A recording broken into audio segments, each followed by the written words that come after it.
আমরা তাদের সাথে নিয়ে আগামী দিন বৃহত্তর যে লড়াই হবে সেই লড়াই আমরা একসাথে করব এবং ইন্ডিয়ান সেকুলার ফ্রন্টের পতাকা যেভাবে আপনারা আজকে তুলে ধরেছেন ক্যানিং পূর্বের প্রতিটা কোণে কোণে বাড়িতে বাড়িতে ইন্ডিয়ান সেকুলার ফ্রন্টের পতাকাকে আমাদের বাড়িতে বাড়িতে উড়াতে হবে এ শপথ আপনাদেরকে নিতে হবে।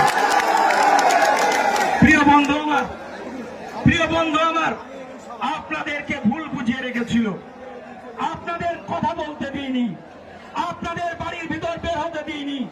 প্রকৃত নেতা পশ্চিমবঙ্গের কেউ যদি থাকে নওশাদ সিদ্দিকীর নাম করলে আপনাদের উপর অত্যাচার করেছে। আমরা মনে করছি সেই অত্যাচারের অবসান হয়েছে। আগামী দিন আপনারা যেভাবে জেগেছেন এইভাবে আপনাদেরকে জাগতে হবে এবং একতাবদ্ধ হতে হবে।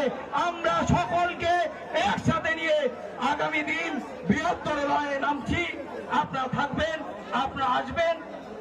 আপনাদের সবাইকে কুর্নিশ জানাচ্ছি, ধন্যবাদ জানাচ্ছি। একসাথে ঐক্যবদ্ধ লড়াইয়ের শপথ আপনারা নিচ্ছেন, এই প্রতিজ্ঞা আপনারা সকলে করুন। আমরা এগিয়ে যাব। ইনকিলাব জিন্দাবাদ, ইন্ডিয়ান সেকুলার ফ্রন্ট জিন্দাবাদ, সংস্কৃতি জিন্দাবাদ, ক্যানিং পূর্ব জিন্দাবাদ, ক্যানিং পূর্বের মানুষ জিন্দাবাদ, বাক স্বাধীনতা ফিরে পাওয়া মানুষ জিন্দাবাদ। আগামী দিন আমাদের লড়াই চলছে, চলবে। সকলে ভালো থাকুন, একসাথে যাবেন, বুথে ঐক্যবদ্ধভাবে কাজ করবেন।